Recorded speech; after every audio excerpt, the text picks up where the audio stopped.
बिस्मिल्लाहिर्रहमानिर्रहीम। अस्सलाम वालेकुम। उम्मीद है आप सब खैरियत से होंगे। आज की वीलॉग में खुश आमदीद। आज की वीलॉग स्टार्ट करने से पहले मैं आपको अपना एक वाकया शेयर करना चाहता हूँ और रिक्वेस्ट करता हूँ कि इसको पूरा सुनिएगा।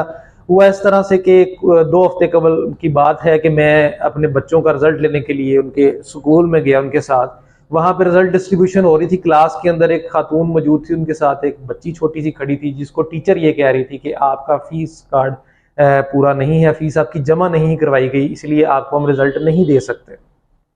वो खातून ने मुड़ के पीछे खड़े अपने हस्बैंड को देखा और हस्बैंड ने फौरन उससे नज़रें चुराई और मुझे साफ पता चला कि ये इस बंदे के पास फीस देने के लिए पैसे नहीं हैं। उस बंदे की बेबसी, उसके टूटते हुए ख्वाब, ये जो ख्वाब होते हैं अपने बच्चों को अच्छी तालीम देने के, वो उस रोज़ मैंने टूटते हुए देखे अपनी आंखों के सामने। और बेबसी का एक ऐसा आलम देखा जो शायद मैं लफ्ज़ों में या किसी जुमलों में आपके सामने बयान नहीं कर सकता। इस सारे वाक़यों को सुनाने का सिर्फ मकसद इतना ही था कि हमें अब आवाज़ को उठाना चाहिए कि खुदारा इसको बस कर दें। आटे के में लगी लाइनें और उसकी सारी न्यूज़ तो आपके सामने रिपोर्ट हो रही हैं, आप देख रहे हैं ये। और ऐसे कई वाक़या जो मैंने इस वक्त आपको सुनाया जो हम लोगों तक पहुंच नहीं रहे। सफ़ेद पोश लोग इस वक्त दबते ही जा रहे हैं, नीचे से नीचे ही जाते जा रहे हैं। उनके लिए कुछ ना कुछ करना इस वक्त बहुत ज़रूरी है। और हमारे जो हुकूमती अरकान हैं, जो हमारे सियासी अरकान हैं, वो अब एक दूसरे के साथ आंग मचोली के एक ख़तरनाक खेल के अंदर मसलसल चलते जा रहे हैं और किसी को परवाह नहीं है कि इस वक्त पाकिस्तान किस सिमत में चल रहा है, कारोबारी हजरात के साथ क्या मामला दरपेश हैं। आज की वीलॉग में सिर्फ हम इसी के ऊपर बात करेंगे। 1 साल पीछे के अपने हालात आपको बताऊंगा और आज के हालात आपको बताऊंगा, अपने इर्द गिर्द मौजूद लोगों के हालात आपको इस वीलॉग में बताऊंगा। और ये भी बताऊंगा कि इमरान खान वजीर आजम बन जाए या कोई भी वजीर आजम बन जाए, किसी भी शख्स नई हुकूमत का 5 साल के लिए बैठना इस वक्त कितना ज़रूरी है। जो जो हालात इस वक्त चल रहे हैं, एक दूसरे के साथ खींचा तानी का जो माहौल है, ये अगर लंबा चला तो हम लोग बहुत बड़ा नुकसान कर लेंगे। तो चलें बात करते हैं आज से 1 साल पहले के मामला की कुछ। अगर मैं अपने कारोबार के हवाले से बात करूं तो सप्लाईज की अगर मैं बात करूं, जहां से हम सामान खरीदते हैं, हम लोग उनको अपनी रिक्वेस्ट फॉरवर्ड करते थे सामान खरीदने के लिए और वो हमें एक लंबा टाइम देते थे, इस टाइम के बाद आपको सामान मुहैया किया जाएगा। हम उन्हें रिक्वेस्ट करते थे कि हमें ज़रूरत है, जल्दी सामान दे दिया जाए, लेकिन उनके पास इतने ज़्यादा ऑर्डर्स हुआ करते थे कि वो हमें जल्दी सामान नहीं दे पाते थे। इसके बरक्स आज की कंडीशन आपको बता देता हूँ कि हमारे जो बेल्ट है जहाँ से सप्लाईज आती हैं वो KPK है और इसके बाद कराची यानी कि कराची के इलाके या बलूचिस्तान के इलाके में हमारा ये पत्थर है वो पाया जाता है। बाकायदा फैक्ट्री ओनर्स जो हैं पंजाब के, सबसे बड़ा जो कंजम्पशन है इस वक्त मार्बल की वो पंजाब के अंदर होती है। तो फैक्ट्री ओनर्स जो वहाँ के हैं, जिन्होंने कभी आज तक डायरेक्ट बात भी नहीं की थी छोटे फैक्ट्री वालों से, छोटे दुकानदारों से, वो बाकायदा विजिट कर रहे हैं पंजाब के इलाके और अपनी मार्केटिंग करने के लिए आ रहे हैं और कह रहे हैं हमारे पास सामान पड़ा हुआ है, खर्चे बढ़ जाने के बावजूद कम रेट्स में देने के लिए तैयार है क्योंकि कैश फ्लोज नहीं संभाले जा रहे। ये कर ली मैंने आपके साथ सप्लाईज की बात। अब हर अदारा जब चलता है, कोई भी बिजनेस चलता है, तो उसको टूल्स की ज़रूरत होती है, उसको मेंटेनेंस के लिए कुछ चीज़ों की ज़रूरत होती है, उसको वर्क इन प्रोग्रेस के लिए मटेरियल की ज़रूरत होती है।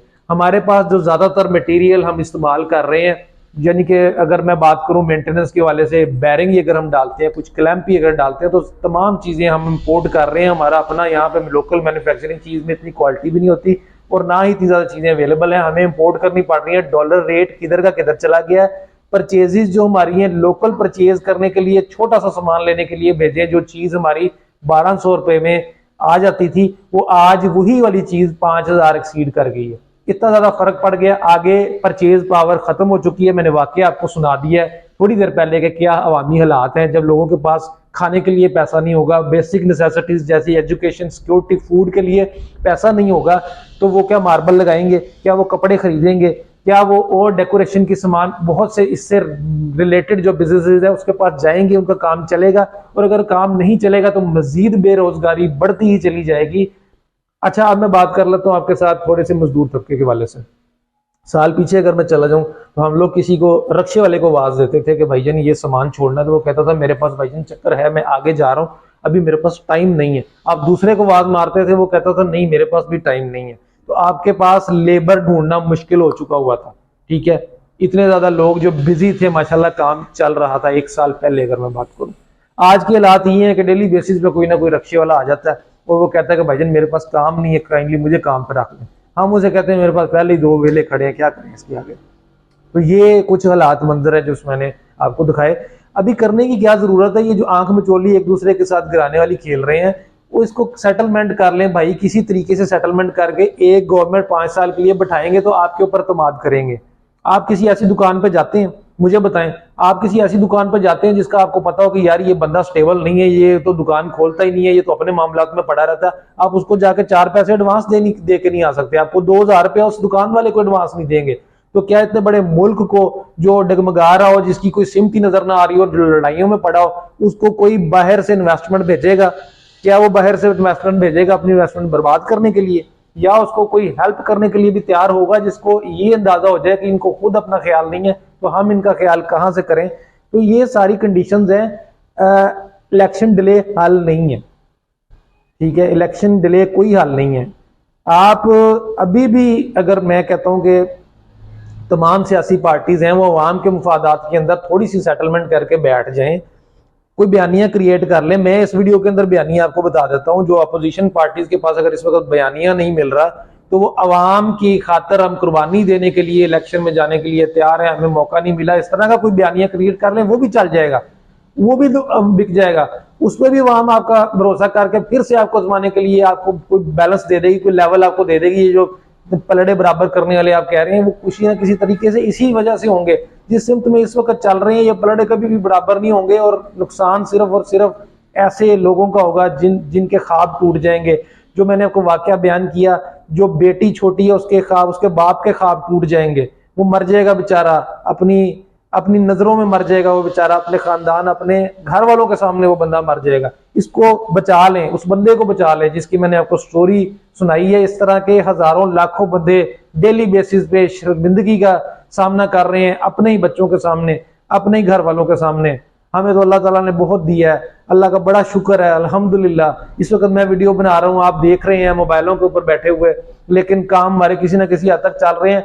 ऐसे इस पाकिस्तान, इस मुल्क के अंदर बहुत से लोग मौजूद हैं जिनके काम नहीं चल रहे, जो ठप होते जा रहे हैं, जो डेली वेजर्स हैं, उनके लिए बहुत ज्यादा प्रॉब्लम बन चुकी है। खुदारा इस चीज को, मेरी वीडियो को कम से कम ज्यादा से ज्यादा आप सर्कुलेट करें ताकि कहीं ना कहीं हमारी आवाज पहुंचे और किसी तरफ सेटलमेंट के लिए। मैं ये नहीं कहता इमरान खान को बिठा दें, मैं ये नहीं कहता नवाज शरीफ को वापस बुला के उसी को सारा गवर्नमेंट दे दें, लेकिन सेटलमेंट की तरफ तो आए, ये वाले इंटेंशंस तो अपने दिखाएं कि हम लोग सेटलमेंट की तरफ जा रहे हैं। ये कोई तरीका कार नहीं है।